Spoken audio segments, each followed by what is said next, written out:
They will all collapse, except for a chosen few who hold the key to their own survival. That was the startling claim that sent tremors across the crypto community when a venture capital firm, known simply as Breed, released its analysis of Bitcoin treasury companies. In a world where digital assets and corporate treasuries intersect, these dramatic words sparked immediate concern. How could such a dire prediction come to pass? And what does it really mean for companies that have built their strategies around Bitcoin holdings? Today we are going to peel back the layers of this apocalyptic forecast. Are these alarm bells just another round of crypto FUD? Or is there a genuine reason for investors, analysts, and casual observers to brace themselves? In this in-depth story, we will explore the triggers behind what Breed calls the death spiral, identify how the net asset value concept plays a pivotal role, and reveal why only a handful of brave, well-prepared Bitcoin treasury companies might make it through. We will talk about their leadership, marketing savvy, and strategic vision, those qualities that could ultimately help them navigate one of the fiercest storms in digital asset history. In this gripping narrative, we will shine light on the vital question: can Bitcoin's price movement single-handedly topple whole companies that rely heavily on the coin's perceived strength? We will also examine the difference between financing purchases with equity versus debt, revealing how that seemingly dry financial detail could either shelter or devastate a swath of corporate Bitcoin holders. Keep listening, because by the end of this exposition, you might just change how you view the interplay between Bitcoin's volatility and the viability of companies that have chosen to store vast digital wealth on their balance sheets. We will dissect the complicated chain reactions, margin calls, forced market sales, and the horrifying downward push on Bitcoin's valuation that might intensify a negative spiral. Let the journey begin. But before we dive deeper, let us remind you, if you find yourself gripped by what you are hearing so far, or if you have always hungered for more high-stakes analysis of the cryptocurrency world, then do not hesitate. Give this video a like so that more people can join in on this heated discussion and learn what is truly at stake. Now, let us continue. First, picture the drama that unfolds when a large Bitcoin treasury company invests heavily in Bitcoin during a period of seemingly unstoppable price growth. The outlook appears rosy: more adoption, more publicity, more fervor around the unstoppable digital currency.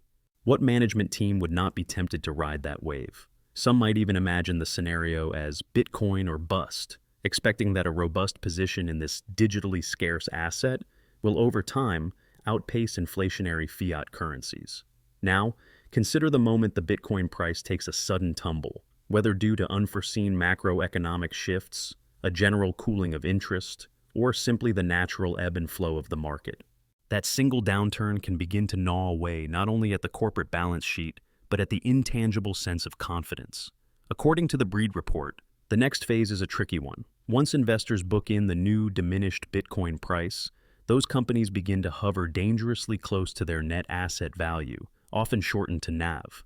That is the sum of their assets minus their liabilities, effectively the baseline that measures the real worth of a company. When the stock price of a Bitcoin treasury company trades near its NAV, the executives lose the magical ability to command a cushion, a premium or multiple that would have otherwise boosted investor perception. No longer can they rely on speculative excitement to inflate their share prices. The moment that premium evaporates, raising capital becomes a nightmare. Banks and private financiers hold back on new loans, reluctant to back a business model that might no longer impress the markets. That is where the next domino falls. Companies that cannot secure debt or additional equity might also struggle to continue purchasing Bitcoin regularly, capping the promise of indefinite expansion. Let us be absolutely clear. The death spiral does not simply come from a single issue, like failing to raise capital or the sudden fear among shareholders. It is more like a concatenation of events, each one intensifying the destructive force of the last. Debt maturity begins to loom. Lenders become more cautious, demanding margin calls if the company's collateral has lost substantial value in the market.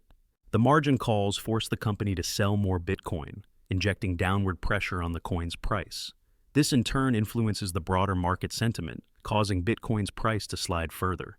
And that, heartbreakingly, pushes the treasury company's share price even closer to its NAV, pulling them deeper into the vortex. Hold on, it gets more intriguing and risky. As these Bitcoin-rich companies flail around trying to meet obligations and calm investors, the strongest among them might spot an opening. They start acquiring their struggling rivals, sometimes purchasing assets at a fraction of what they had been worth only a short while ago. Then, if the environment is particularly hostile, we might see a wave of consolidations that reduce the number of mid-size or lesser-known players.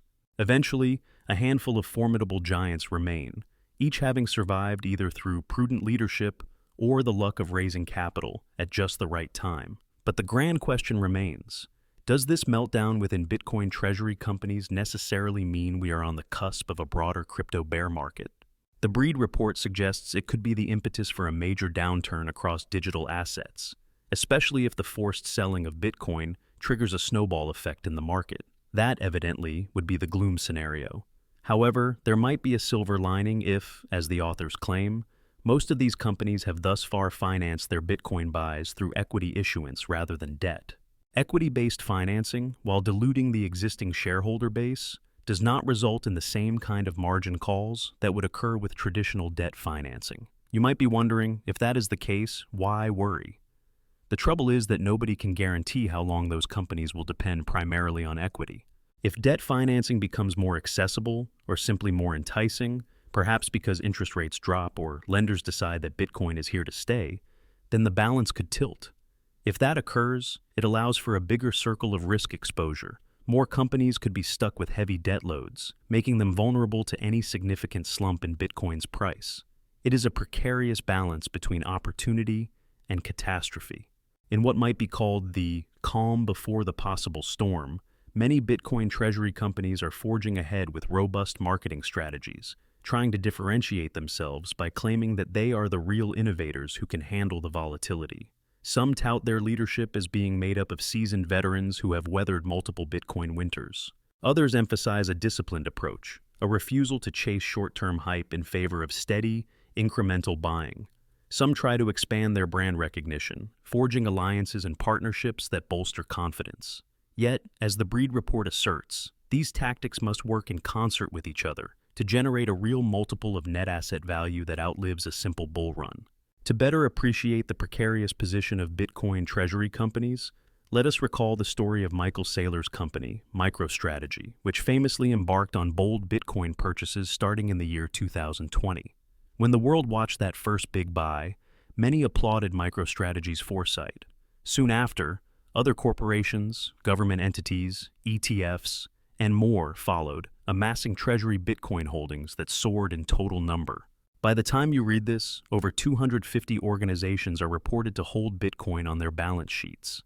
That is a staggering figure, especially compared to the days when Bitcoin was primarily a fringe novelty. But what does it mean if Michael Saylor's approach inspired a wave of copycats who might have overlooked the complexities of maintaining a BTC-centric treasury?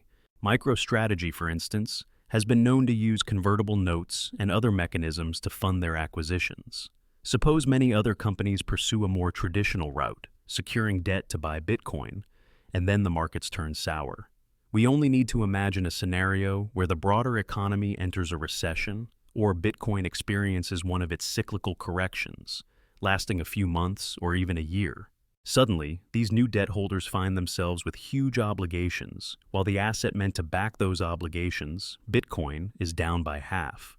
Now, imagine the tension in the boardrooms of these companies. Frantic phone calls to lenders, last-ditch attempts to sell other assets, massive staff layoffs if the crisis becomes truly dire. The fear contagion is powerful. Once a few big names show visible signs of collapse, panic can spread among investors, credit providers, and even the crypto community that had once been so proud in championing mass adoption. That panic intensifies the spiral, forcing yet more Bitcoin to be sold to meet loan terms or simply to demonstrate liquidity. If that scenario unfolds to its extreme, we could see a consolidation wave, with the biggest survivors industriously picking up undervalued assets from the casualties.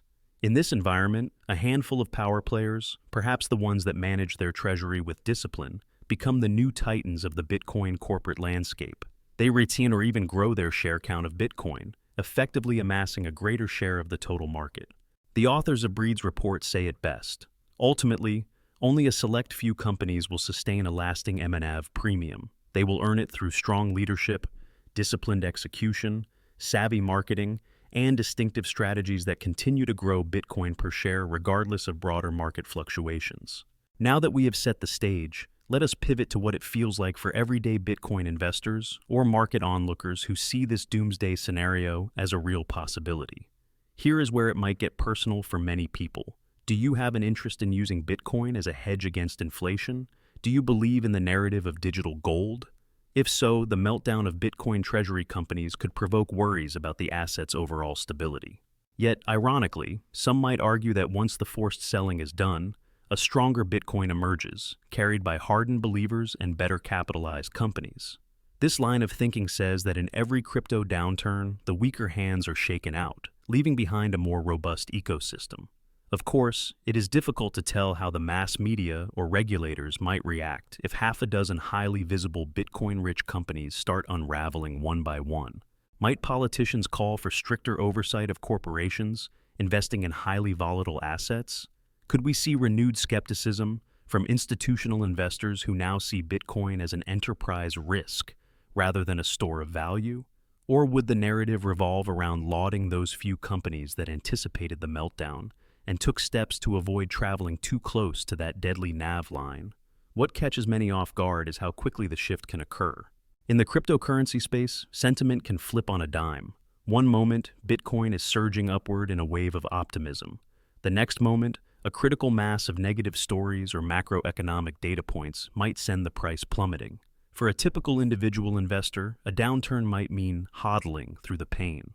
For Bitcoin treasury companies, by contrast, the combined weight of having to reassure shareholders, comply with capital markets regulations, manage loan terms, and keep a cash runway can prove to be an unbearable burden. If forced to liquidate, they inadvertently trigger deeper losses for themselves and everyone else. Now, if you are enjoying this deep dive into the bone-chilling potential meltdown and want to hear more stories about game-changing scenarios in the crypto realm, from sensational new DeFi protocols to the unstoppable hype behind NFTs, please consider subscribing. That way, you are guaranteed not to miss any future content where we break down the complexities and drama swirling around the digital asset space.